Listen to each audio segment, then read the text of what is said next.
What would happen if you built a refuge for a persecuted people in a place where another people already lived? In the next few minutes, you'll learn why this moral quandary is at the root of the struggle between Israelis and Palestinians. First, there are a couple of things it's helpful to understand. One, many Jews fled harsh persecution in anti-Semitic Europe, especially the Nazi Holocaust.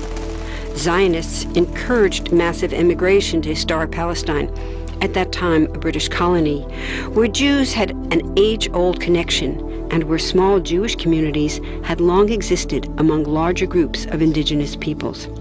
But when the UN offered the Jewish immigrants the majority of the land for a new state called Israel, for the indigenous Palestinians who lived there, it was a massive destruction of life.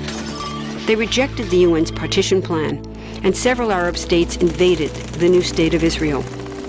Israeli forces essentially erased over 400 Palestinian villages and towns.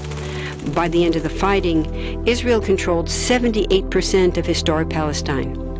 And when 750,000 Palestinians who fled or were expelled during fighting tried to return to their homes where the new state now stood, they were permanently barred by the Israeli government. While over 100,000 of their relatives and neighbors who hadn't left became second-class citizens of the new state, along with the new Jewish majority.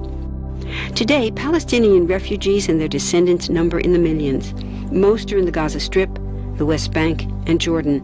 Many are spread throughout the world, with millions still living in refugee camps, seeking to return to their homeland. To sum up, one group of refugees found a much-needed home, but in the process, a new group of refugees was created. Here's the second thing to understand. Israel was founded as a Jewish state.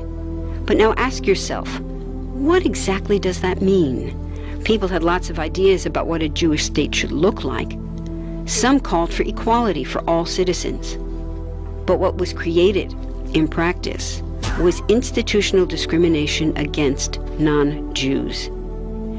In other words, Israel ended up being built on a blueprint of exclusion. The Israeli government wants maximum land and resources for Jews, but not the Palestinians living there. That's why, inside Israel, Jews get special privileges, including rights to land and housing, that are denied to the Palestinian citizens, who make up 20% of Israel's population. That's also part of why Israel has never defined its borders. In fact, they still hold on to land, the West Bank and Gaza, that they conquered in the war in 1967. Since then, Israel has built Jewish settlements throughout the occupied West Bank, building Jewish-only cities and supplying them with infrastructure like roads and army camps, schools, and even a college. Military occupations are meant to be temporary, but after 40-plus years, this one looks permanent and entirely unjust. In the West Bank, Israeli Jewish settlers and Palestinians live on the same land, but must live under two completely separate and unequal systems of Israeli law.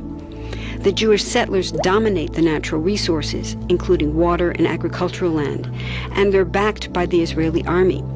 To maintain the occupation, Israel has demolished thousands of Palestinian homes and orchards, confiscated Palestinian land, bombed a captive civilian population in Gaza, and punished resistance with raids, arrests, and assassinations, all to gain maximum land while making life so difficult for Palestinians that they will either leave or be too afraid to resist. Palestinians have fought back. For decades, they tried to achieve national liberation through armed struggle. Some groups still do, but the majority now support popular protest instead. The deeply harmful pattern of control, repression, and violence profoundly harms Palestinians living under occupation and Israelis living as occupiers. This must be broken to reach a peaceful and secure future for both peoples. Now that you understand the problem, what about the solution? What about peace talks? So far, over 2 decades of U.S.-backed peace talks have actually made things worse by helping Israel continue the occupation.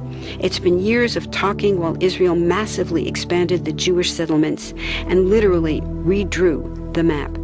Peace talks are good if they're real, but not when they're theater to cover a land grab. So now what? The current world superpower, the United States, has been a terrible friend, enabling Israel's destructive and self-destructive expansion onto Palestinian land by funding the Israeli military, the biggest recipient of U.S. foreign aid in the world.